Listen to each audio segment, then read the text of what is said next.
Salut l'équipe, c'est Émilie d'Octopus Coaching. Ma mission au quotidien, au-delà de t'amener vers une vie plus active et saine, c'est t'aider à retrouver ou te maintenir en forme pour atteindre tes objectifs et vivre pleinement sans compromis. Poulpe au Flow, c'est le podcast qui transforme ton quotidien grâce à l'activité sportive. N'oublie pas de t'abonner. Allez, c'est parti. Salut Fanny. Salut Émilie. C'est vraiment un plaisir du coup de te retrouver sur le balcon de la Grange. Tu es la deuxième invitée, juste derrière Dom, qui nous a pas expliqué un exploit sportif en particulier, qui a vraiment pris le temps de nous expliquer un petit peu son cursus de vie avec une vie complètement folle et déjantée. Et toi, du coup, tu viens de terminer la PTL à l'UTMB, une course juste dingue pour moi. Et du coup, on va essayer de décortiquer un petit peu cette aventure que tu as fait du coup avec deux de tes amis en équipe. Mais avant même d'apprendre un petit peu à te connaître plus précisément, tu vas nous expliquer ce que ça représente et ce que c'est du coup la PTL à l'UTMB. La PTL, c'est la plus grande course de la semaine sur l'UTMB. Donc l'UTMB, c'est la course qui part le vendredi. Nous, la PTL part le lundi à 8h. Et c'est une course en équipe et en autonomie, où on fait 300 km avec 25 000 de dénivelé. Et donc le parcours, ça fait le tour du Mont Blanc en passant par les 3 pays, France, Suisse et Italie. Le parcours se fait avec une trace GPS, donc il n'y a pas de balisage. Donc c'est vraiment à nous à lire le parcours. Ok, je te coupe juste, mais quand tu dis lire le parcours, vous avez des montres connectées ou vous avez à l'ancienne la carte? Enfin, comment ça marche en fait vraiment concrètement quand tu dis donc il n'y a pas de balisage, donc il n'y a pas de panneau vraiment. Ils vous donnent du coup le chemin à suivre, mais concrètement comment vous le suivez? Est-ce que vous avez une personne dédiée dans l'équipe votre stratégie c'est de se dire ok, telle personne de l'équipe va vraiment vous aiguiller avec sa montre, avec la carte. Enfin, comment ça marche concrètement? Comment vous préparez en tout cas à ça? Alors, on avait les trois téléchargé la trace GPX. Donc, Ludo sur sa montre, Seb sur sa montre aussi, et moi sur mon téléphone avec l'appli FatMap. Et donc, le but, c'était qu'on tourne chacun un peu sur l'orientation. Et puis, en fait, dans le vif de la course, ça a été surtout les garçons qui ont pris l'ascendant en fait sur l'orientation du fait par le mauvais temps, parce que le lundi et le mardi on est parti dans la neige, donc sortir le téléphone c'était pas possible, et du coup la montre au poignet c'est très efficace. Ok. Donc voilà. Après, à savoir que dans notre matériel obligatoire on doit avoir un GPS. Donc moi j'avais quand même un petit GPS en fond de sac pour au cas où. Au cas où, voilà. ok. Mais on a beaucoup utilisé les montres. Ok, et du coup au niveau des 300 km, évidemment c'est de la montée, de la descente, de la montée, de la descente. Combien de sommets ça représente à peu près? Combien de sommets ça représente? T'as une idée ou pas? J'ai aucune idée, mais beaucoup. Beaucoup, ouais. C'est bien ce qui me semblait, c'est pas juste... je vais faire le sommet des Bras, je redescends et je tourne en rond pendant 300 km. C'est vraiment, je monte, je descends tout autour du Mont Blanc. Pour moi, c'est la vraie difficulté. Ouais. Enfin, je dis pas que 300 km, c'est facile à faire. Hein. Bien au contraire. Mais là, la vraie difficulté, c'est l'altitude, c'est les différents sommets que tu enchaînes. C'est ça. Et puis, tu as parlé de la météo. Par n'importe quel temps, en fait, vous prenez le départ. Ouais. Et après, vous gérez comme vous voulez. Et après, c'est à nous de gérer. Donc, pour te donner une ordre d'idée, là, pour les montées-descentes, la première montée, on partait de Cham et on montait au-dessus du plan de l'Aiguille. On allait jusqu'à 2005. Ok. Donc on enquillait déjà presque 1009 de dénivelé positif tout de suite, quoi. Ok, donc ça te met en Ça jambe. te met dans le bain. Voilà, ça élimine peut-être d'ailleurs certaines équipes, non? Ou pas? Non, ça tout peut le monde, ça peut ou ça éliminer. va? En plus, là, on est parti sous la pluie à Cham. Et puis on a très très vite attrapé la neige, presque au niveau du plan, en dessous du plan de l'Aiguille. Là, on était les pieds dans la neige. Et puis tu es déjà hors sentier en fait, parce qu'on traverse toute une partie en pierrier. Et tu rejoins en fait le glacier des Bossons. Ok. Donc voilà. Alors c'était déjà bien intense là. Après tu te dis que c'est la première journée, donc bon voilà, tu as encore le sourire, le smile. Jusqu'ici tout va bien. Jusqu'ici tout va bien. Tu vois encore quelques petites éclaircies sur les aiguilles rouges. Du coup, voilà, t'en prends un peu plein les mirettes. Ok. Après, ça se complique. Après, ça se complique, forcément. Et ça se complique, pour moi, il y a un élément qui est, sur ce genre de course qui est vraiment intéressant, qui doit être extrêmement dur. C'est une course qui est uniquement en équipe. Ouais. Et franchement, déjà, supporter quelqu'un pendant 2-3 jours, tu te dis, voilà, mais là, pendant une semaine et sur des efforts qui sont extrêmement durs, c'est une course qui est uniquement ouverte en équipe. Donc, le format, c'est quoi? 2-3 participants, c'est ça? C'est 2 à 3 max. 2 à 3 max. Et tu dois finir à 2 minimum. Nous, on s'est dit qu'on partait à 3 et qu'on finissait à 3. Ok, donc si on avait un à qui il arrivait quelque chose, vous auriez décidé d'arrêter? Par exemple, quelqu'un qui se fait une entorse de cheville? Peut-être, ouais. Ok. Mais voilà, c'est pas arrivé et... Ouais, non. Mais ouais, vous, l'idée, c'était je commence à 3, je finis On à finit 3. à 3. Ok, Ouais. ça c'est cool.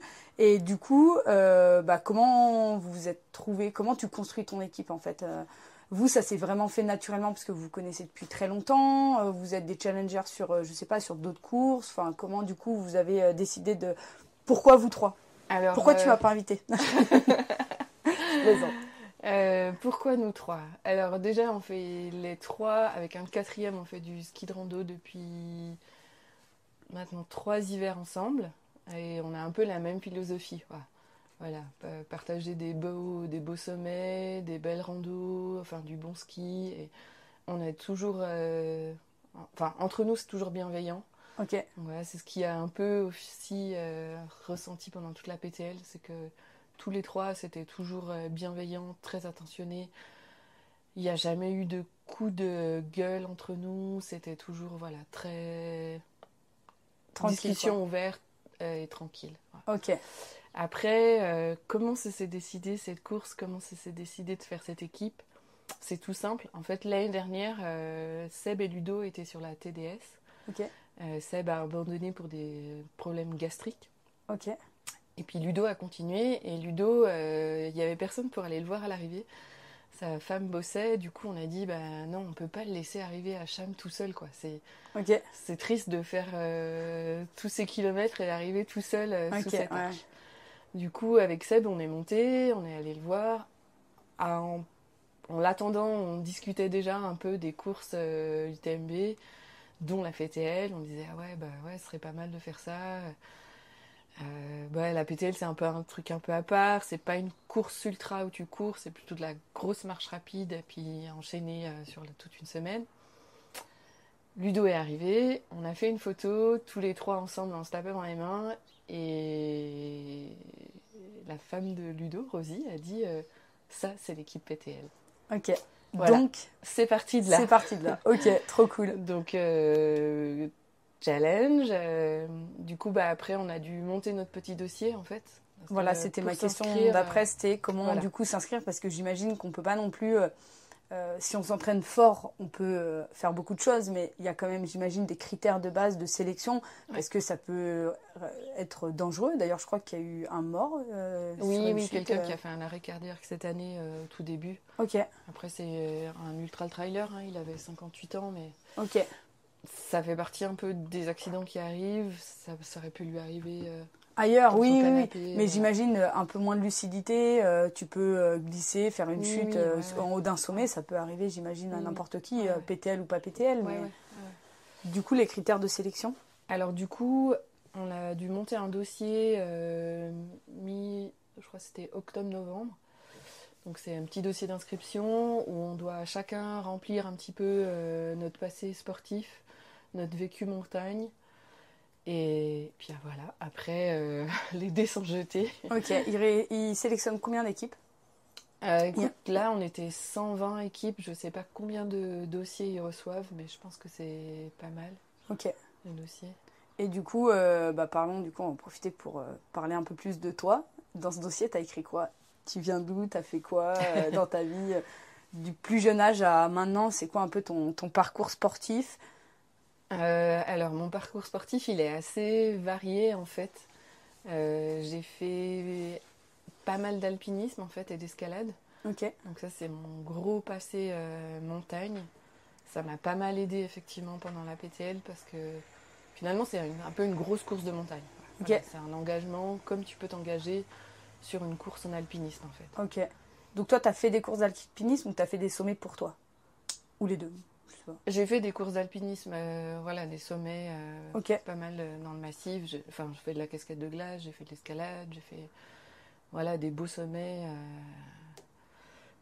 Et puis après, j'ai un peu arrêté tout ça. Après, je suis passée par challenge, en fait, un peu. J'ai fait du trail aussi. Ok. Plutôt sur des petites distances, mais plus grosses distances. Je crois que c'était les Aiguilles Rouges. Donc, c'était 70 bornes. Ok. Et puis, l'éco-trail de Saumon, je me rappelle, c'était 50. Et puis, j'avais mis 12 heures. Enfin, ça m'avait paru interminable. Ok. Donc, voilà. Et puis, après, on a mis un peu tout ça de côté. Enfin, le trail un peu de côté. Et puis, on est passé au triathlon. Donc, c'est un sport que je trouve... les gens vont dire que c'est un peu foufou, mais c'est un sport hyper ludique, en fait. Ok. Je suis pas très bonne nageuse, mais c'est pas très grave. Mais après, tu enchaînes vite, en fait. Tu passes de la natte, après au vélo, après à la course. C'est un côté très, très ludique, en fait. Ok. Voilà. Et étant jeune, c'était aussi des sports d'endurance qui t'attiraient ou pas spécialement? Vraiment, je sais pas, à l'école primaire, collège, lycée. Est-ce que déjà tu as fait du sport? J'étais bonne en endurance. Ouais, de l'endurance, ça a toujours été ton kiff et ton plaisir, quoi. Bonne en endurance, ouais. Ok. Et du coup, tu as enchaîné tes courses de triathlon. Et puis, à partir du moment où vous avez décidé de vous inscrire à la PTL, là, du coup, est-ce que tu as changé un petit peu tes plans?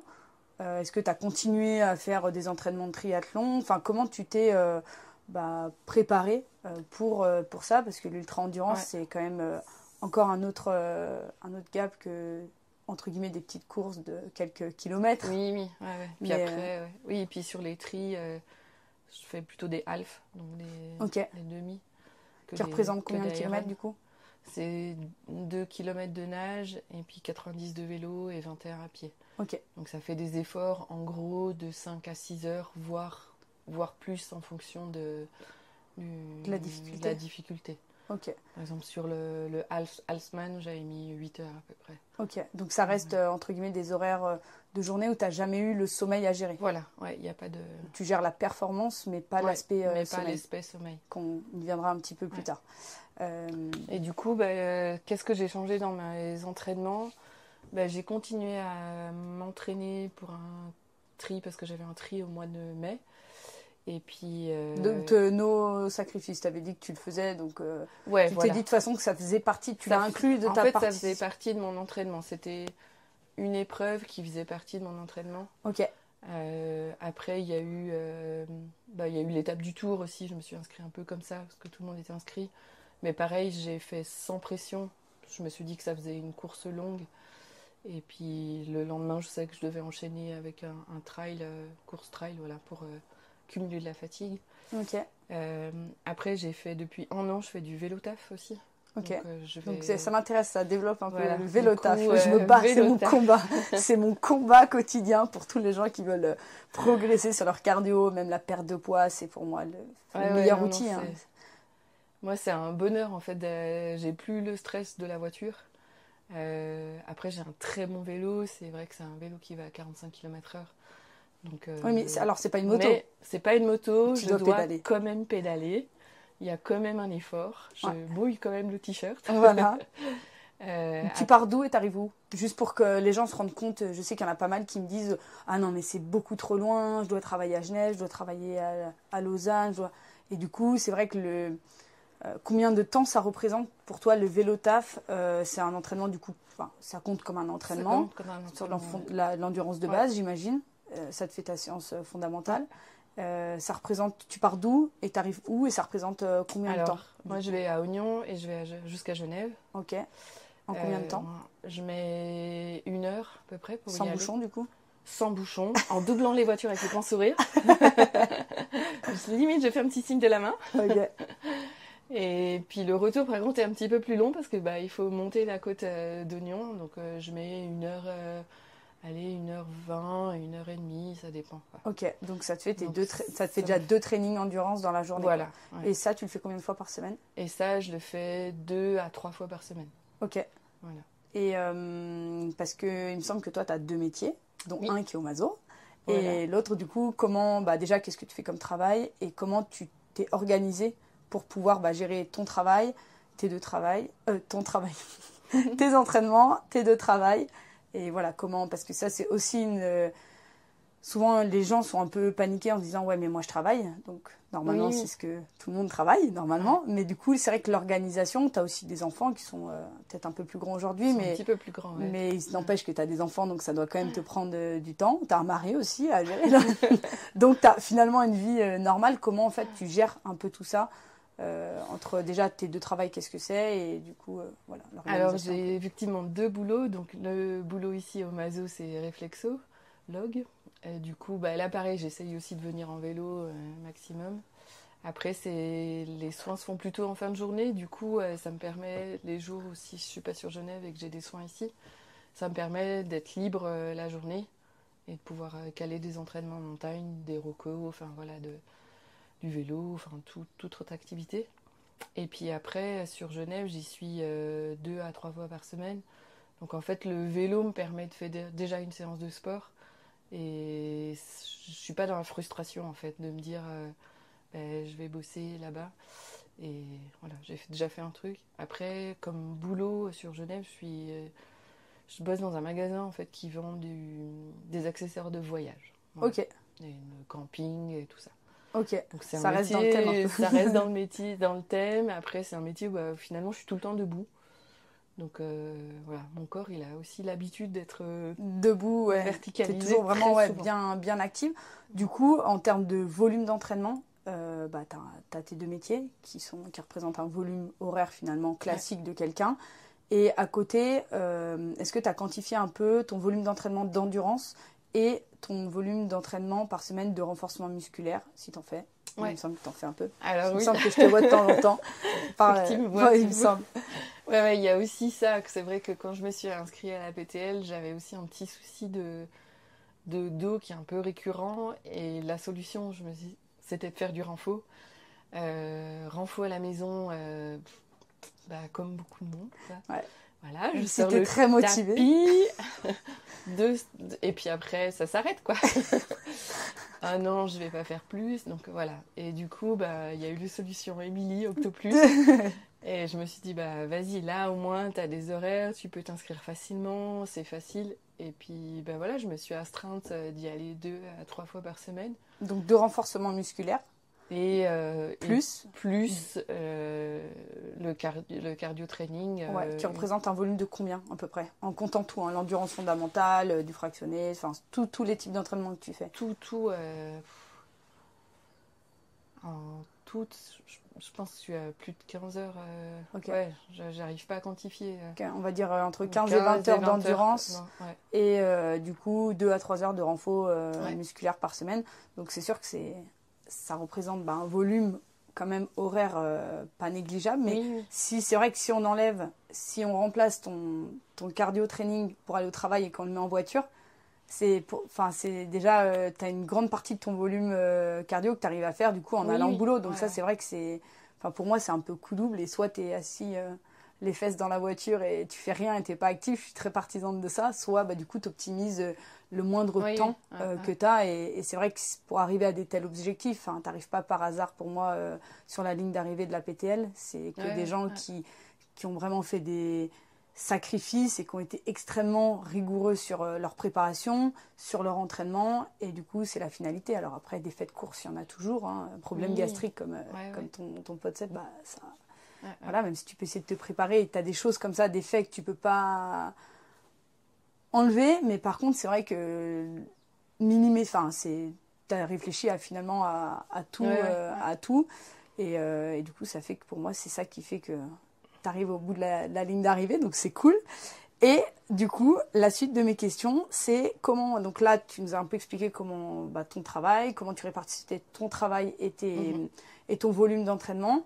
Mais c'est vrai que sur une course comme ça, pour moi, l'alimentation et le sommeil, franchement, si tu vas à l'arrache, je vois pas... soit tu es un surhumain, et encore un surhumain, j'ai des gros doutes qu'il arrive quand même facile. Comment tu as géré cette partie-là? Est-ce que déjà, pour toi, l'alimentation, c'est quelque chose que tu gères ou tu fais complètement au feeling ou pas? Non, alors l'alimentation, c'est un truc que je travaille depuis longtemps grâce au triathlon. À savoir que pour le triathlon, je suis coachée aussi depuis 3 ans aussi. Ouais. Donc ça m'a permis aussi de gérer cette alimentation-là, sachant que voilà, par exemple, en tri sur le vélo, je mange régulièrement. Donc c'est des petits bouts, hein, c'est vraiment des quarts de barre que je prends toutes les demi-heures à peu près. Ouais. Pour t'alimenter. Et puis boire aussi. Je suis un chameau, alors je bois pas beaucoup. Ouais. Ça c'est le truc le plus dur à faire pour moi. Ok. Et ça m'a déjà coûté sur des courses. Voilà, coups de...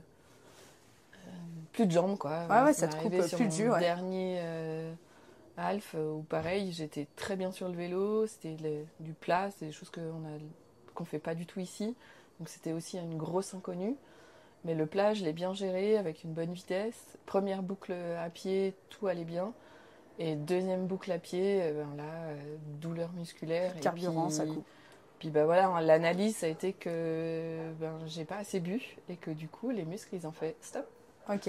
Voilà. Donc, rentrer au stand, c'est terminé, madame. C'est du coup, c'est des petites expériences. Et là, tu as parlé uniquement de la partie, on va dire, alimentation course, qui est aussi, pour moi, une autre partie de l'alimentation. Tu as l'alimentation, pour moi, de fond, qui est ce que tu vas manger matin, midi, soir. Puis, après, la gestion que tu vas faire sur tes courses, comme tu l'as super bien expliqué.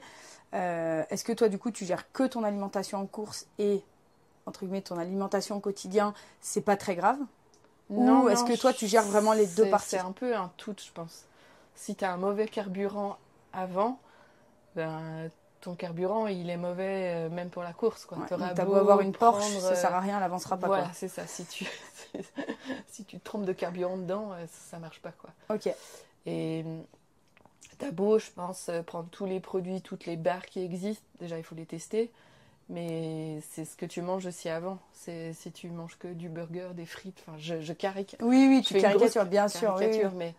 Mais voilà, il faut aussi faire attention à ce que tu manges avant. Du coup, alors après, moi je suis végétarienne, je mange très très peu de viande. Ok. Je suis plus. Donc ça demande d'être encore meilleur en cuisine du coup. Du coup, j'essaye de. Alors je mange aussi quand même du poulet et du poisson, même si je mange très peu de viande rouge en fait.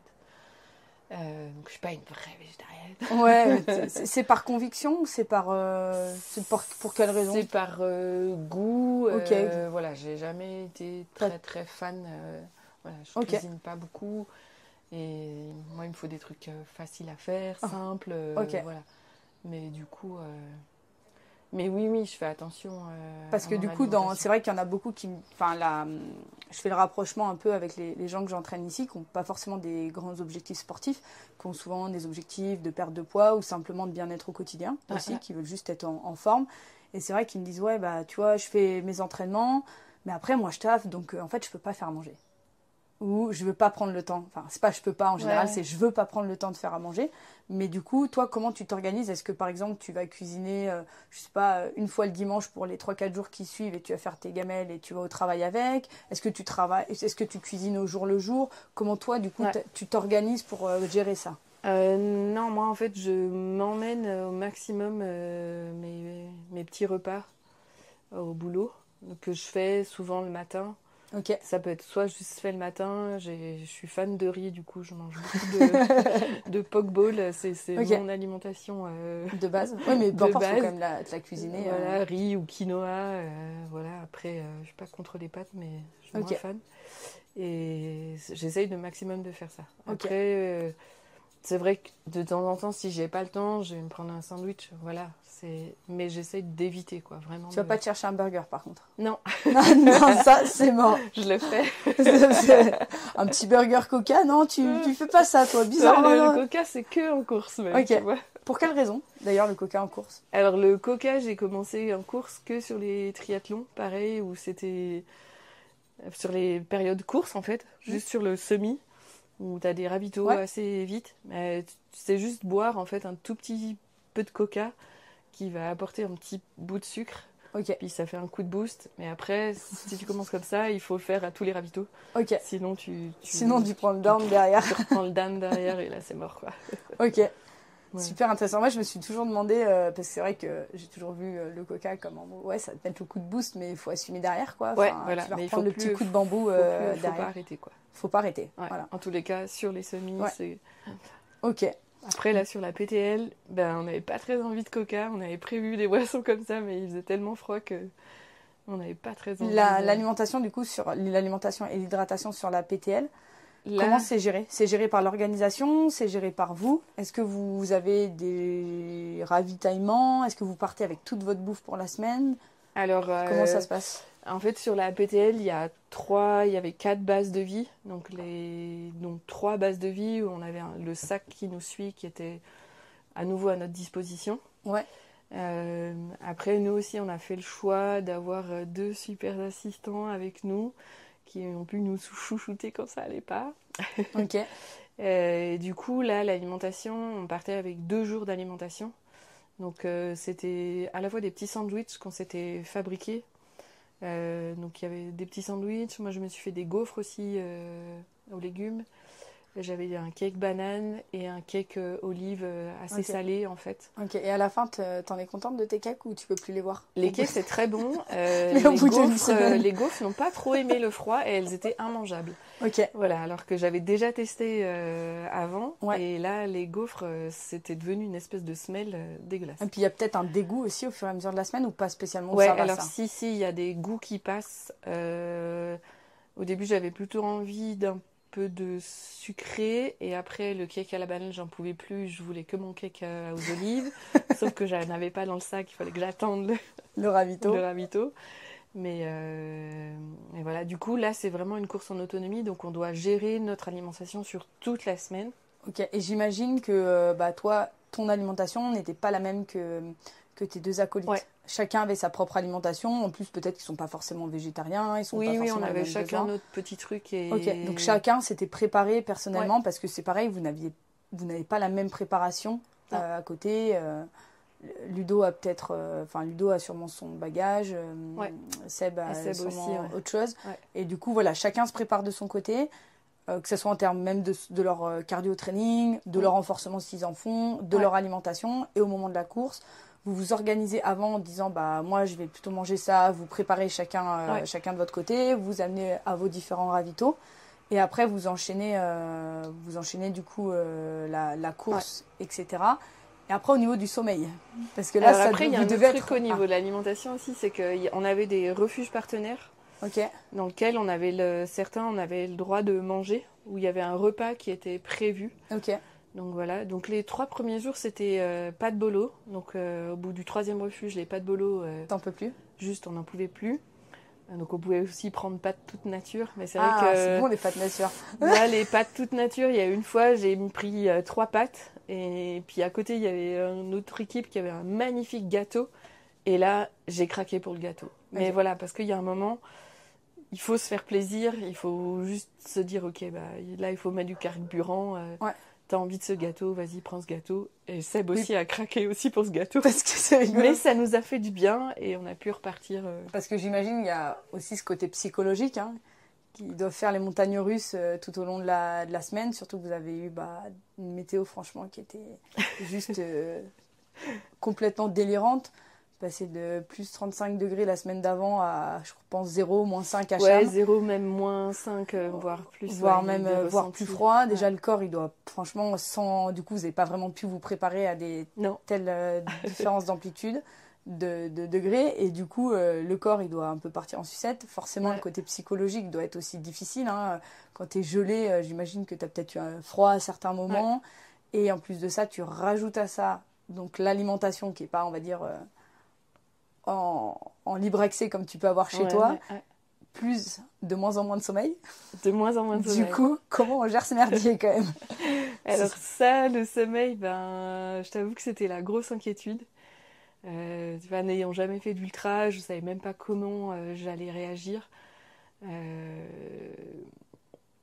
On avait fait avec mon homme, on avait fait une sorte de course un peu ultra, mais on avait décidé de dormir vraiment, de couper entre. C'était aussi 300 bornes en vélo, mais voilà, on savait qu'on dormait. Du coup, tu sais que tu te reposes, quoi. Là, j'avais aucune idée de combien de temps j'allais tenir.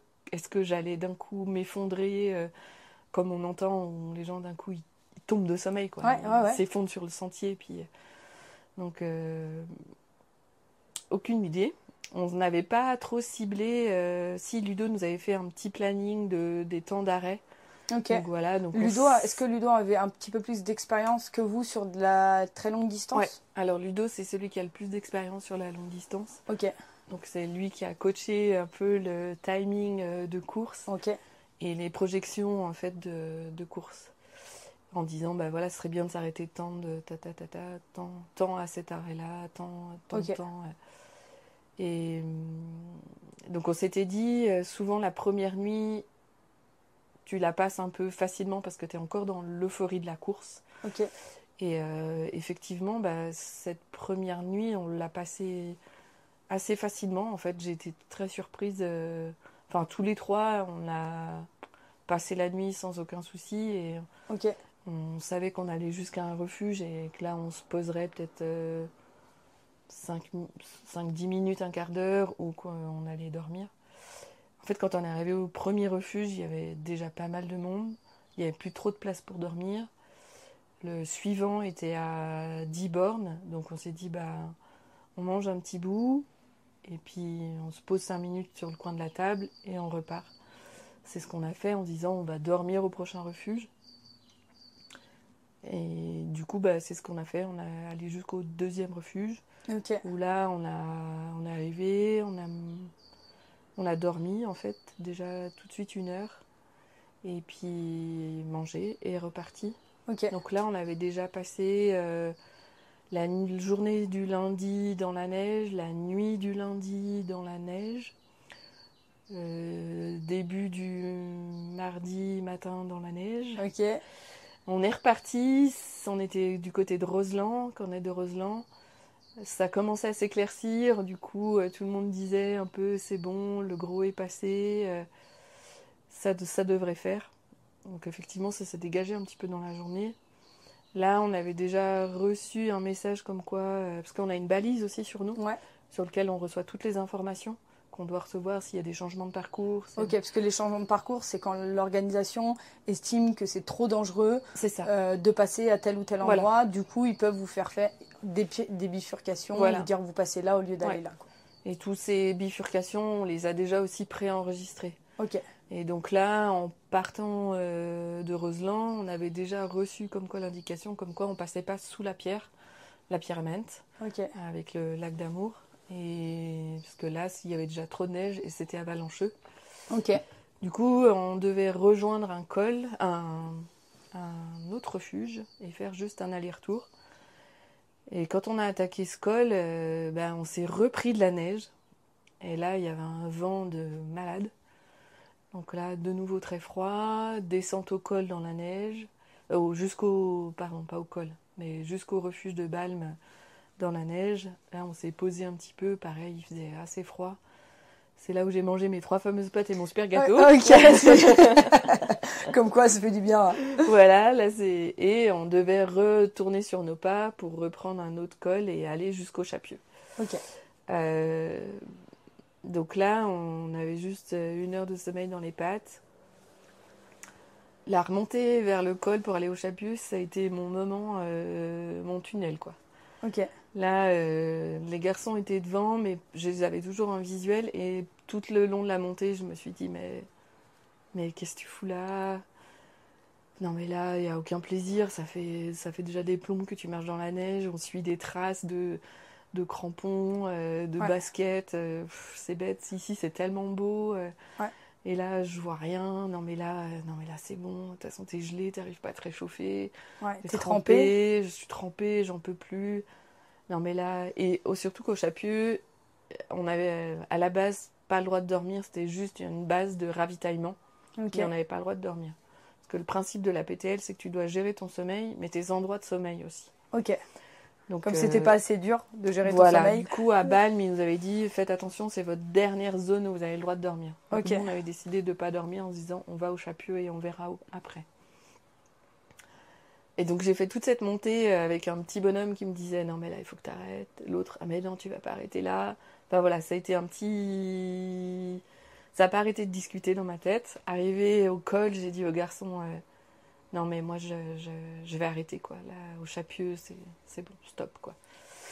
Et c'est donc au Chapieux, t'étais à quel nombre de jours? Ça faisait combien de temps que t'étais partie? C'était le mardi, ça. Ok, donc c'était quand même assez frais. T'étais partie donc le lundi matin. Là, on arrivait, on entamait la nuit en fait. Okay. On commençait à entamer la nuit. Et c'était vraiment cet aspect non plaisir. C'était pas toi la difficulté physique qui te rongeait, c'était le fait de te dire t'es dans un endroit exceptionnel et en fait tu kiffes pas parce que t'es gelé, tu vois rien. Pas de plaisir. Pas de plaisir quoi. Alors que c'est un spot qui est super beau, tout ce côté du Beaufortin là, c'est très très joli. Et du coup, arrivé au col, j'ai dit aux garçons, bah non, je crois que je vais arrêter, stop quoi. Et là, tout de suite, ils m'ont dit, les gars, non, mais t'inquiète pas, c'est normal, c'est ton coup de moins bien, peut-être que demain ce sera moi, peut-être que demain ce sera Seb. Non, mais écoute, on va jusqu'au Chapieux et puis on verra bien, quoi. Donc voilà, descendre sur le Chapieux, je me rappelle bien la route avec cette ligne droite que je suivais pour ne pas m'endormir. Ouais. En mode zombie. Je vais tomber, il faut que je suive cette ligne droite. Et arrivé au Chapieux, bah là il y avait mon homme qui était là, qui faisait l'assistance en fait. Et pareil, je lui ai dit écoute, stop, j'arrête. Et là lui il m'a dit non. Et j'ai dit comment ça? Non. Il m'a dit non, là tu vas dormir. Et je lui ai dit mais on ne peut pas dormir. Il m'a dit si. Ils ont sorti des matelas, au vu des conditions, vous avez le droit de dormir là. Et du coup, bah là, petit robot, quoi. Je l'ai écouté, je me suis allongée sur un matelas. Donc voilà, on dort comme t'es habillée. Hein, ouais, t'es pas à l'hôtel 4 étoiles, t'as pas la petite douche, tu mets pas tes pantoufles, ton petit pige et on t'amène la petite tisane, quoi. Là, j'ai gardé mon collant long, hop, je me suis mise sous une petite couverture. Et puis là, on s'est dit, bah, on dort 1h30 et après, on voit, quoi. Ok. Donc, j'ai dormi 1h30. Donc là, il devait être, je pense, 10h, un truc comme ça, 10h, 23h quand on est arrivé. Et puis après, on a dormi et on est reparti. De nuit aussi. Il devait être 23h, ouais, minuit. Le temps de sommeil, je te coupe, mais le temps de sommeil, vous l'avez défini ensemble avec les gars? Vous vous êtes dit, ok, là, on dort tant de temps. Par rapport à où on en est, ou Fanny, là on sent que Fanny elle est un peu down, donc on choisit, je sais pas, 1h30 au lieu d'1h ou 45 minutes. Toi, comment vous avez choisi la durée? La première fois quand on a dormi 1 heure, on a senti qu'on n'avait pas assez récupéré. C'est comme si les muscles n'avaient pas eu le temps de vraiment de se décontracter. Et qu'à peine décontractés, hop, on les avait réveillés et repartis. Et du coup, on s'est dit, on va dormir 1h30 pour voir ce que ça fait. Et en fait, 1h30, c'était beaucoup mieux. Le corps a plus le temps de se relâcher. De se relâcher, de se reconstruire. Je pense que tu fais un espèce de petit cycle de sommeil, même si il est pas complet. Pas complet, mais tu fais un cycle de sommeil. Et après, on est reparti vraiment au Chapieux. Donc 2 nuits. Et là, on attaque le col de la Forclaz, qui est avant le col de la Seigne.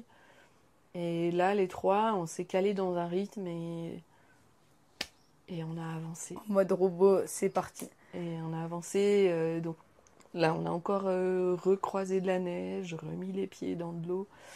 En fait, quand on n'avait pas les pieds dans la neige, on avait les pieds dans l'eau. Ok, c'est voilà, soit froid, soit mouillé. Il fallait choisir. Et puis là, l'objectif, c'était de rejoindre la base de vie, la première base de vie, qui était au Petit Saint-Bernard. Ok. Où on savait que là il y avait nos sacs suiveurs, du coup on pouvait changer et de nouveau dormir et s'alimenter. Okay. Et refaire le plein. Et se doucher, non? Non. C'est quelque chose qui existe ou pas sur la PTL? Ouais, on a eu une douche. Une douche, mais ok, mais qui est prévue dans le... Qui était prévue. Ouais. Ok, c'est énorme. Ça c'est... Pour moi, ça serait trop dur. Alors bon, j'ai trop d'air princesse, je pense, pour faire ça, mais c'est vrai que l'hygiène, c'est quand même aussi pas forcément facile à gérer quand t'es débutant. Ouais. Je pense qu'avec des expériences de course, tu peux t'y habituer, mais c'est vrai que quand t'enlèves l'hygiène, le confort et tout, même si t'es ultra affûté physiquement, je pense que ça peut être des choses qui sont difficiles. C'est très spartiate, c'est un peu ce que tu peux retrouver vraiment en haute montagne. Quoi. Ok. Voilà, où t'arrives dans une cabane et il y a une couverture et puis et vous êtes 5. Non, c'est moi. Voilà, okay. Là, c'était ça. Là, au Chapieux, quand nous, on est arrivés, il y avait encore peu d'équipes. Quand on s'est levé, il y avait plus d'équipes. Il y avait des équipes qui attendaient pour les dormir. Il y avait des gars qui dormaient par terre, mais voilà, en mode faut dormir. Faut dormir, donc je me mets là où j'ai une petite place, quoi. Puis après, les bénévoles, ils faisaient tourner dès qu'on se levait, hop.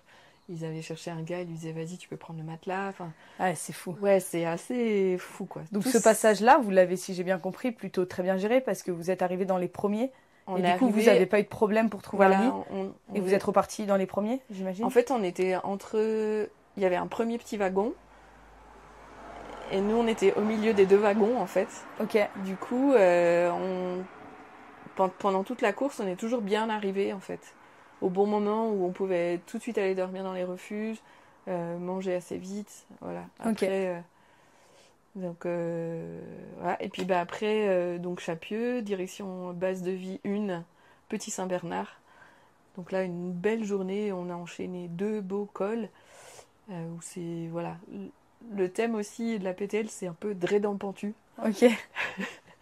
Donc ça, du Dré dans le Pentu, on en a mangé pas mal. Et puis aussi du hors-trace, Ok. du hors-sentier.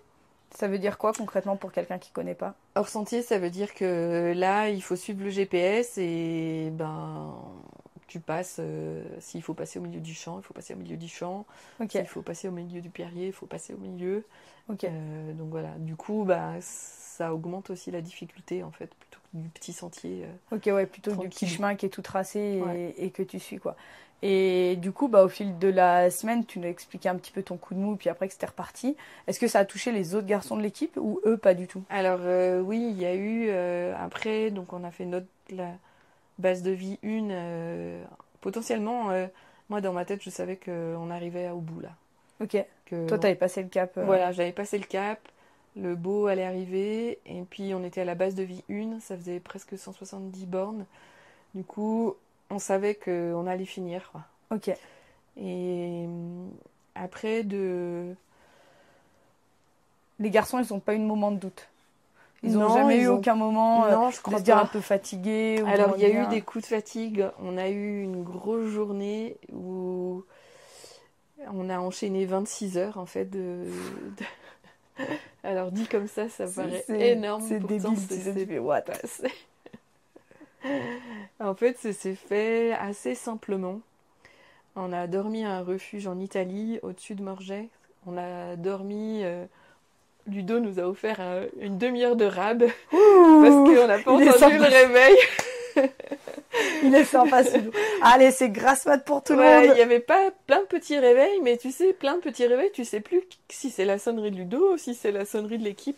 Ok. Et en fait, il a vu qu'on bougeait pas, du coup, il s'est dit ah, je rallonge d'une petite demi-heure. Donc cette petite demi-heure a été bénéfique. Mais du coup, après, on rebasculait sur notre deuxième base de vie à Morgex. Ok. Et là, on a décidé de prendre une douche. Oh, oh, Wouhou. oh. Donc Gros ça a confort. Donc, au refait bout de un combien homme. de jours? Au bout de 2 jours et demi, ça devait être, je crois, ouais. Ok. Ça devait faire. Ouais, c'est ça. C'était mardi. Donc, ouais. Tu commences Ok. à sentir un peu le fennec, mais. Bon, à mon avis, vous le sentez pas. C'est les gens qui vous croisent C'est qui juste le le sentent. t-shirt, tu te dis, ah, il commence à tenir tout seul. Les chaussettes, n'en parlons pas. Bah ouais, c'est fou. L'autre chaussette utilisée. Et du coup, bah, on a pris une douche, mangé. Et le prochain refuge était très très loin. Et il n'y avait pas de possibilité de s'arrêter entre deux. Enfin, si, il y avait une possibilité, mais en fait, il n'y avait pas d'endroit pour dormir. Ok. Donc, on a fait Morges, Saint-Rémy en Bosse et Saint-Rémy en Bosse, plan du jeu, qui est après le Grand Saint-Bernard. Ok. Et donc là, on a enquillé Morgex avec une belle arête qui était très très longue. Ouais, où tu te dis ça va, j'y suis presque et en fait tu vois pas le bout. Voilà, C'est exactement. Tu te retournes, tu te dis ah ouais, on était tout là-bas tout à l'heure. Ah ouais, bon bah, ok, c'était bien long. Et puis bah, après, arrivé à Saint-Rémy, il fallait qu'on continue. Moi, je me suis fait soigner les pieds parce que j'ai des petits soucis d'ampoule. ça. Ah bon? Ah bon, t'as mal aux pieds après autant de bornes? Bah, tu vois, je suis étonnée, hein. Je suis vraiment étonnée. Du coup, ça fait partie de mes prochaines questions, notamment les pieds. Bah forcément, moi je fais des fois des petites randos et j'ai déjà les pieds éclatés au bout de juste 30 km. Je fais bon, voilà. Comment est-ce que vous avez fait des préparations particulières sur vos pieds? Est-ce que les pieds se préparent avec le temps? Enfin voilà, comment ça marche concrètement pour éviter de moins souffrir possible? Parce que j'imagine que l'ampoule zéro n'existe absolument pas. Ouais, non, l'ampoule zéro n'existe pas. Alors, moi, j'étais un peu la mauvaise élève des trois. Parce que les garçons sont bien préparés, les pieds avec de la crème qui s'appelle la Nox. Ouais. Et il m'avait dit, ah bah il faut mettre ça, mais Ludo, je sais qu'il a des soucis de pied, il transpire beaucoup. Du coup, je m'étais dit, bon bah voilà, il met ça parce qu'il transpire beaucoup. C'est pas pour moi, hein. Voilà, exactement, je me suis dit ça. Et puis en fait, j'ai eu des ampoules, surtout aux petits orteils en fait, qui ont été très gênantes, et au talon. Donc, il y a eu une journée où j'ai eu l'impression de marcher comme un fakir là, qui marche sur ses aiguilles tout le temps. Est-ce que la douleur, t'arrives à ne plus la sentir au bout d'un moment, ou elle est en permanente là? Alors, c'était permanent en fait. À la montée, ça allait. À la descente, c'était Un calvaire. c'était insupportable. Et du coup, j'arrivais pas à marcher. En fait, les garçons m'ont dit, ah, mais non, mais on voit, t'es tout sur les quadrilles, t'arrives pas à dérouler quoi. Ok. Et ce qui m'a sauvée, c'est que j'ai changé de basket. Et pareil, là, j'aurais dû les écouter. Ok. Donc j'ai pris mes baskets des Hoka qui sont un petit peu plus larges. Et là, mes pieds ont fait ouh. Ils ont revu. Et ouais, là, ils étaient de nouveau bien. Et même si je sentais toujours un peu les ampoules, mais disons que j'avais de la place. Et du coup, ils étaient plus crispés. Ok. Et bizarrement, c'est cette journée-là où j'étais le mieux après. Ok. Où j'ai eu une espèce d'euphorie toute la nuit, en fait. Je sais pas si j'avais trop d'endorphines ou quoi, mais ou est-ce que la douleur a fait que d'un coup, ça prend dessus. ça. Et c'était notre fameuse journée de 26 heures où on a dû enchaîner en fait une grosse journée, et après un début de nuit, on est arrivé à 7 heures du mat en fait au refuge, où on a dû vraiment dropper, refaire un autre col de nuit. Et là, ça a été la journée, la nuit la plus dure pour Ludo. Ok. Il y a un moment, on lui a même proposé en lui disant, si tu veux, on s'arrête un quart d'heure et on repart. Et puis non, il a tenu bon, et en fait, on s'est emmené, les trois, on s'est tenus. Parce que c'était dur pour lui aussi à cause de ses pieds, ou pour une autre raison? Non, et c'était la fatigue. La fatigue. Ouais, okay. Vraiment la fatigue. Parce que du coup, pour en revenir aux pieds, eux ont fait la préparation avec la crème Noc. Ouais. Ils l'ont fait combien de temps avant?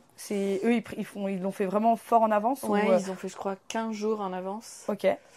Seb aussi. Après, ils ont quand même eu des ampoules. Hein. Ça évite pas tout, l'ampoule zéro. Ouais. Et est-ce qu'on a une autre, par exemple, est-ce que ton métier avec la réflexologie, alors on peut, à mon avis, pas limiter les ampoules, mais est-ce que j'imagine quand même que les douleurs de pied, ça doit quand même arriver, ça doit toucher certaines personnes. Est-ce que par le biais de la réflexologie, tu peux faire un peu du post, ou voilà, un peu d'avant ou après au niveau soin? Est-ce que ça peut apporter quelque chose, ou comment toi tu utilises la réflexion? Est-ce que dans ce cadre-là, ça s'utilise pas du tout? Non, là pour les ampoules, ça l'ampoule non, mais sur les douleurs, vous n'aviez pas eu du tout douleur de pied quand tu dis que ton pied a revu? J'imagine qu'il avait gonflé un peu, et du coup une chaussure plus large. Ouais, j'ai vraiment senti qu'il s'étalait et qu'il prenait toute la place dans la chaussure, et qu'il était plus comprimé en fait. Ok, donc avant et pendant la course, il n'y a pas de choses particulières à faire qui peuvent aider en fait? Après, tu peux, oui, je pense plutôt pour faire après de la récup en fait. Après, ça dépend aussi de l'état des pieds aussi. Moi, je sais que après course, j'ai énormément gonflé des pieds et des mollets. Enfin, j'avais des... Ok. C'était plus des pieds, c'était des pieds d'éléphant. Okay. Donc là, j'étais intouchable. Enfin, c'était... Ok, ouais, tu voulais juste pas qu'on te touche. Ouais. Mais après, oui, tu peux faire en prépa pour pouvoir préparer le corps un petit peu, mais après, c'est des efforts. Et après, tu as parlé des soins du coup, que vous avez fait sur vos ampoules pendant les courses. Ça consiste en quoi? Parce que je sais que j'ai pas mal du coup de gens à la Grange qui font de la longue distance, plutôt du 40, 50 jusqu'à 80 km, qui sont sujets à des ampoules, hein, notamment Charlie qui était aussi sur une course à l'UTMB et qui a eu les pieds explosés. Ouais. Est-ce qu'il y a quel type de soins tu peux apporter à tes pieds en cours de course? Si par exemple tu as une grosse ampoule, comment on fait pour... Eh ben là, il te demande d'avoir de l'élasto, et surtout d'avoir une aiguille avec une seringue avec de l'éosine. Ok. Tu connaissais toi avant ou pas?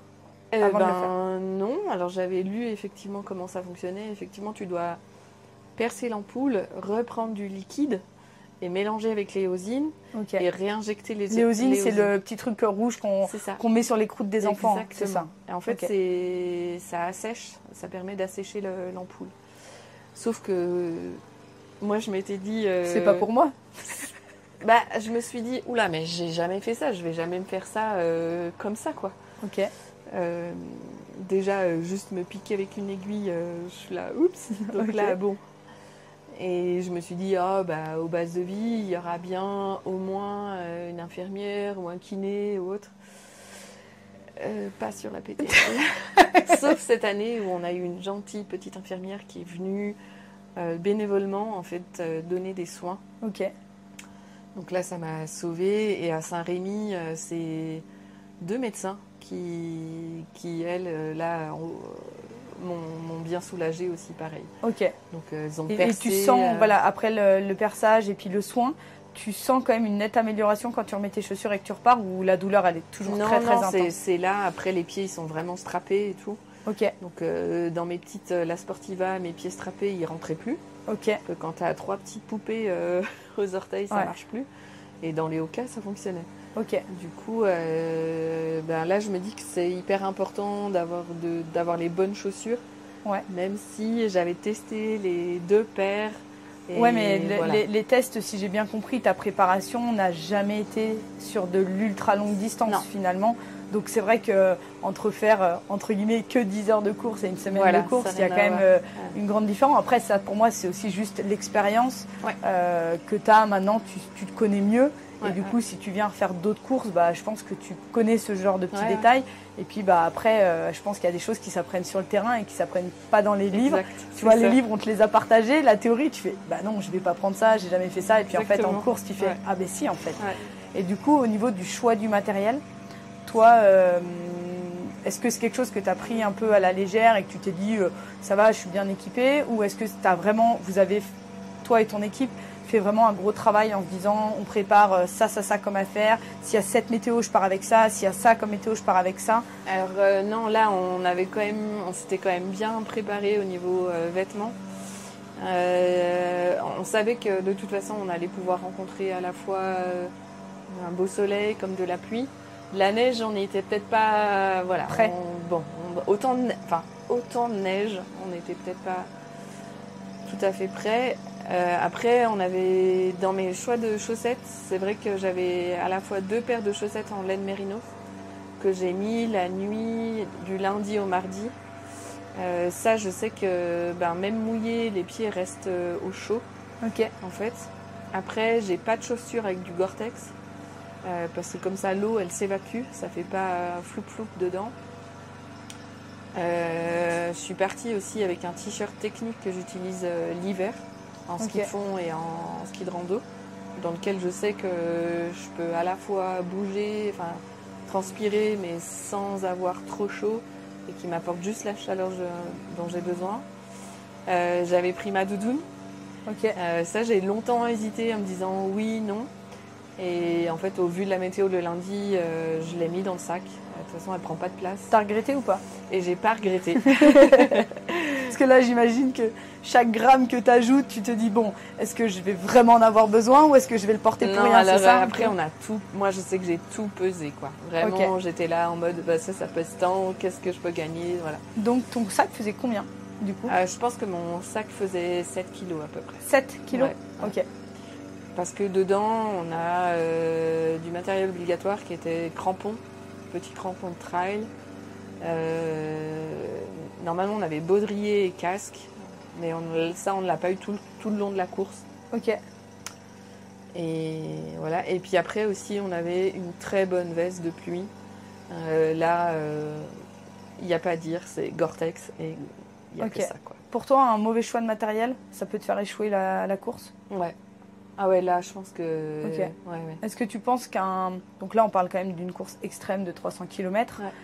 Est-ce que tu penses qu'un mauvais choix de matériel peut te faire échouer une course? Je sais que je te pose cette question-là parce que j'ai plusieurs sportifs à Lagrange qui se préparent pour des 100 kg à peu près. Ouais. Et pour moi, à ce stade-là, de mon point de vue, c'est plus de l'amateurisme où j'estime que chaque chose que tu vas préparer va vraiment avoir un impact. Après, moi, personnellement, j'en ai jamais fait de l'aussi longue distance. Est-ce que toi, ton point de vue, est-ce que le matériel peut te faire échouer même sur du 100 kg? Un mauvais choix de matériel avec des conditions extrêmes. Un mauvais choix de matos, oui. Une mauvaise veste de pluie, tu te prends, même si c'est sur 100 bornes et que tu te prends 4 à 5 heures de pluie et que tu es trempé, à un moment, si tu n'arrives plus à te réchauffer, bah, tu bouffes énormément d'énergie et ben, tu peux plus avancer, quoi. Ok. Là, on avait aussi un pantalon de pluie imperméable, ça qu'on a mis mais le lundi en partant, qu'on a gardé jusqu'à la première base de vie, donc 170 bornes, on a eu ça tout le temps sur nous, quoi. Ok. Et c'est vrai que en tant que coureur ultra, tu es toujours à la recherche du gramme. Ouais. À te dire, ah ben non, ça pèse trop lourd. Voilà. Là, la doudoune, je l'aurais pas pris, mais j'aurais regretté. Enfin, je pense que ça aurait pu te pousser à l'échec ou tu aurais été vraiment en grande difficulté. Après, c'est une petite doudoune en synthétique, parce que pareil, le synthétique, même mouillé, ça reste chaud par rapport à de la plume. Du coup, ça, c'est plein de petits trucs. Mais qui représentent un gros temps. Après, ça, c'est des trucs que j'ai appris en montagne, en fait. Ouais, et que tu as préparé avant. Oui. J'imagine que ça fait partie de votre préparation avec Ludo et Seb, de se dire, voilà, qu'est-ce que vous prenez, quels sont vos choix. Vous avez sûrement beaucoup échangé par rapport à ça, surtout si Ludo, avec de l'expérience en ultra, bah lui, il a dû déjà faire pas mal de tests et du coup, il a dû être bon conseiller, quoi. Ben, on a encore testé. Les garçons, eux, ils avaient leur petite veste de trail un petit peu plus légère. Et les deux se sont rachetés une veste Gore-Tex un petit peu plus épaisse. Spécialement pour l'événement. Voilà, pour cet événement, en disant... En plus, c'est une course qui se passe assez haut en altitude. On est toujours au-dessus, entre 2000 et 2005, voire 3000. Du coup, c'est quand même des altitudes qui sont un petit peu plus hautes que quand t'es juste à la pointe du môle. Ouais. Comment ça on crache le petit môle, là. Voilà, c'est... Ou la pointe des brasses, non, c'est des conditions et puis, c'est le cumul de beaucoup de facteurs. T'as la fatigue, t'as l'alimentation, t'as le sommeil qui est touché, t'as le matos. C'est vraiment pour moi, vraiment c'est pas une course d'amateur parce que finalement, peu importe les sports, pour moi, tu dois te préparer sur tous les aspects. Ouais. Et là, j'ai vraiment l'impression que même, on va dire, t'es pas athlète professionnel et pourtant t'as fait la préparation clairement d'une professionnelle où t'as pris du temps sur chaque point et tu t'es dit si ça c'est autant important que ma prep physique, c'est autant important que mon alimentation, etc. quoi. Ah ouais. Non, après pour en revenir au sommeil, on a dormi 7 heures sur toute la semaine. C'est un truc de dingue que j'imaginais même pas en fait que ce soit possible de faire.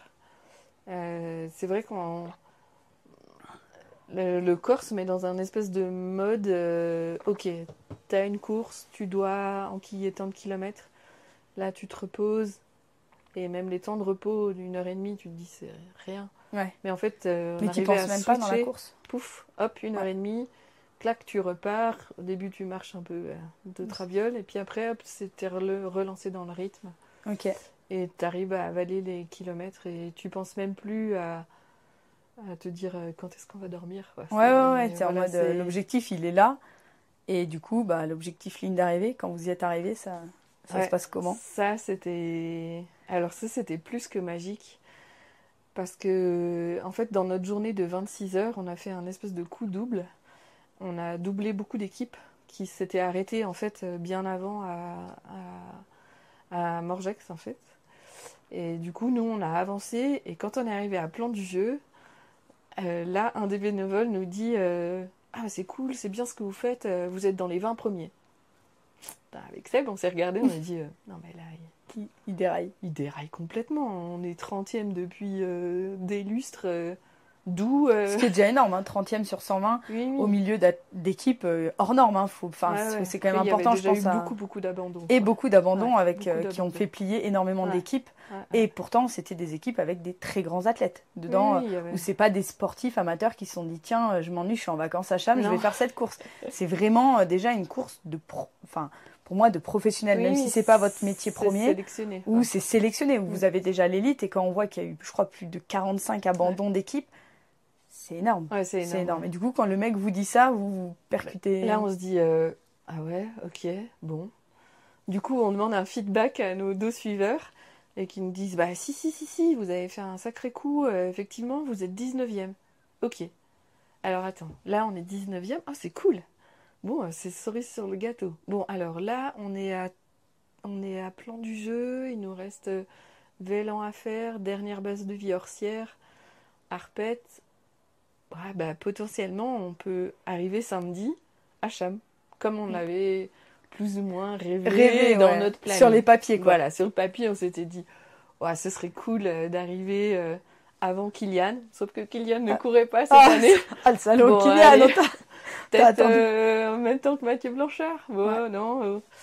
Et puis on s'est dit, bah, de toute façon, on va arriver le dimanche, quoi. On arrivera le samedi dans la nuit, on se pose pour arriver le dimanche, pour qu'il y ait du monde le dimanche. Ouais, c'est vrai que l'arrivée à Cham, elle est mythique. Voilà, si t'arrives de nuit, c'est pas top, il n'y a plus personne, c'est un peu dommage, quoi. Donc tout le monde nous avait dit, il faut que vous arriviez au pire le dimanche dans la journée, quoi. Comme ça, vous avez du monde. Et là, on se dit, ah mais non, en fait, on peut même arriver mieux. On peut arriver le samedi.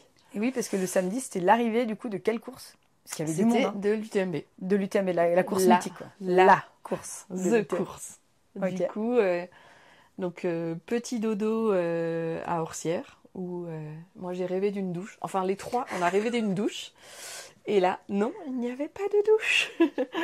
Donc, et en plus, on avait une journée où on a eu bien chaud, avec une descente bien chiante dans de l'herbe. Ok. Bien longue. Mais du coup, on espérait cette douche, mais non, pas de douche. Donc tant pis, dodo. Et puis on s'est dit, on part à minuit pour attaquer Fenêtre d'Arpette, qui a un beau col, bien raide, avec beaucoup de caillasse. Encore un finalement. Voilà. Un de plus. Donc on n'est pas parti à minuit, on est parti à minuit et quart. J'ai eu un petit problème de frontal, j'ai perdu dans mon sac. Mais c'est pas grave, les garçons ont eu l'habitude de m'attendre un petit peu pendant la semaine. Et du coup, on a attaqué cette montée. Avant Arpette, il y a eu un bon dray dans le pentu. Où là, Ludo, il a pris un bon rythme et on s'est calé les 3 comme on sait faire, quoi, dans un petit rythme. Ok. Fenêtre d'Arpette qui a été très longue aussi. Là, on a eu une petite pause sur les rochers parce que finalement, on avait les 3, les yeux qui tombaient. Ok. Donc avant de se casser la figure, on s'est dit... Ce serait con de se faire mal juste avant l'arrivée. Voilà, là, je veux dire, à ce point-là, tu te dis, non, j'ai plus le droit. On se pose 5 minutes, donc c'est vraiment, on se pose sur le caillou, 2 minutes de sieste. On est reparti, on a fini Arpette, on a bu sur le glacier du Trian. Là, en descendant, on a marché sur une équipe qui était vautrée au sol, en mode pareil, PLS. Il faut se dormir. Et là, on a refait une sieste en bas de Trian. Pareil, à l'arrache, sur des bancs, on avait besoin de dormir. Avant d'attaquer le col de Balme, qui monte au dernier refuge, au dernier point avant d'arriver à Cham. Là, on a enquillé cette montée, pareil, on a mis un bon rythme pour aller jusqu'au col de Balme. Et puis là, arrivé à Balme, on a commencé à tout calculer en se disant il faut arriver à telle heure, à quelle heure arrivent les premiers. Et là, longue descente jusqu'à Cham. C'est très très long en fait, de Balme jusqu'à Cham. Les kilomètres sont longs, il y a peu de dénivelé, mais c'est du plat descendant. C'était assez long, ouais. Ça fait que des bossettes. Ok. Et puis arrivé à Cham. Donc là, les 10 premiers étaient déjà arrivés.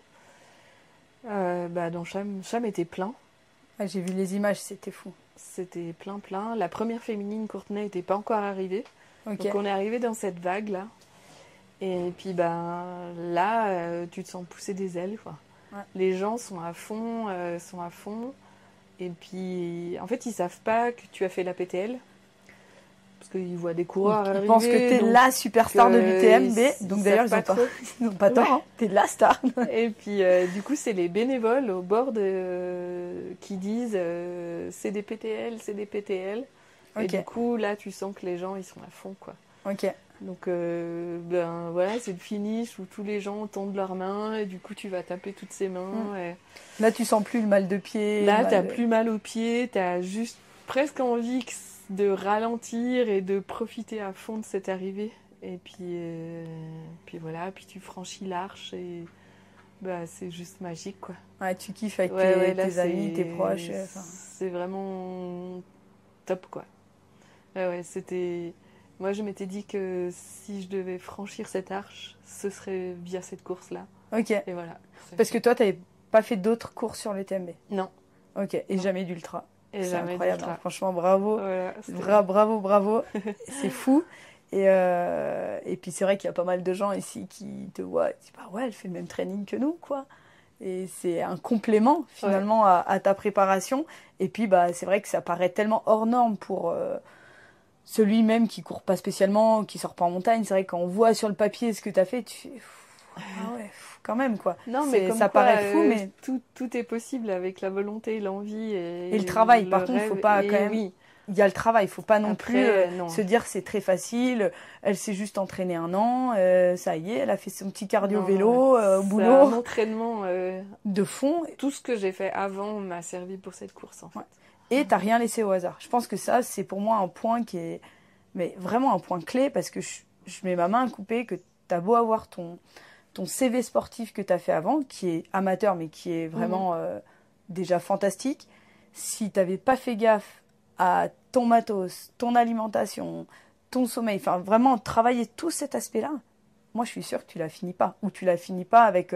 autant de facilité entre guillemets, parce que c'est vrai que quand on t'écoute à l'issue de cette histoire et de ce qui s'est vraiment passé, bah tu te dis ouais c'est normal, elle a quelques difficultés, mais il vous est rien arrivé de vraiment avec un clash d'équipe, quelqu'un qui se blesse, une fatigue vraiment profonde d'un des membres de l'équipe. Finalement vous avez un peu tué le game pour moi, parce que en plus tout le monde nous a dit il y a beaucoup d'équipes qui partent à 3 et qui finissent à 2. Ouais, où il y a un joke dans l'équipe. Les deux qui sont finis et qui sont derrière nous, justement, sont partis à 3.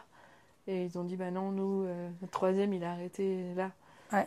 Et alors, peut-être que le fait aussi de s'être dit, on part à 3, on arrive à 3. Alors, ça contribue, ça aide, bien sûr. De trucs qui se dit, ok, ça resserre les liens en se disant... Mais ça fait pas tout. Tous les trois, vous avez travaillé comme des fous, vous êtes tous les trois entraînés comme des fous, vous êtes préparés, à la fois personnellement et en équipe. Vous n'avez rien laissé au hasard. Et pour moi, c'est ça qui vous permet finalement de réaliser tous vos objectifs les plus fous. Et d'ailleurs, quand tu franchis cette ligne d'arrivée, c'est quoi la prochaine étape? Parce qu'après ça, tu te dis, bon, est-ce que toi, tu as déjà d'autres idées de courses ou de choses, de défis personnels que tu veux faire? Ou c'était un peu la cerise sur le gâteau et tu te dis, maintenant, je vais m'inscrire au ping-pong? Non, je crois qu'on a envie de refaire des trucs comme ça. Ok. Ouais, même avant de franchir la ligne, on parlait déjà d'autres courses. Donc c'est ce qui est un peu fou, quoi. Ouais, mais c'est que vous avez trouvé votre équipe fonctionne, quoi. On s'est dit, ah ouais, on aimerait bien faire ça. Donc voilà. Après, c'est le seul inconnu que je connaissais pas, c'est l'après-course, où ça fait juste 1 semaine que je dors. tout le temps, ouais. Et c'est vrai que sur le sommeil, j'ai essayé de potasser un peu, de trouver un peu des infos. Franchement, j'ai pas trouvé grand-chose, que ça soit sur la gestion pendant la course ou l'après-course. En combien de temps ils estiment que ton corps va récupérer à 100%? Normalement, là, c'est 15 jours vraiment sans rien faire, quoi. Ok. Donc, pas de sport. Et après, une reprise au sport à l'envie. Il y a des gens aussi qui coupent carrément vraiment 1 mois, qui font rien pendant 1 mois. Ok. Après, là, c'est vrai que pour l'instant, j'ai pas la niaque pour aller reprendre des baskets, juste même pour aller faire un petit tour. Ok. J'ai pas l'envie du tout. De faire de l'endurance, finalement? Ouais, même...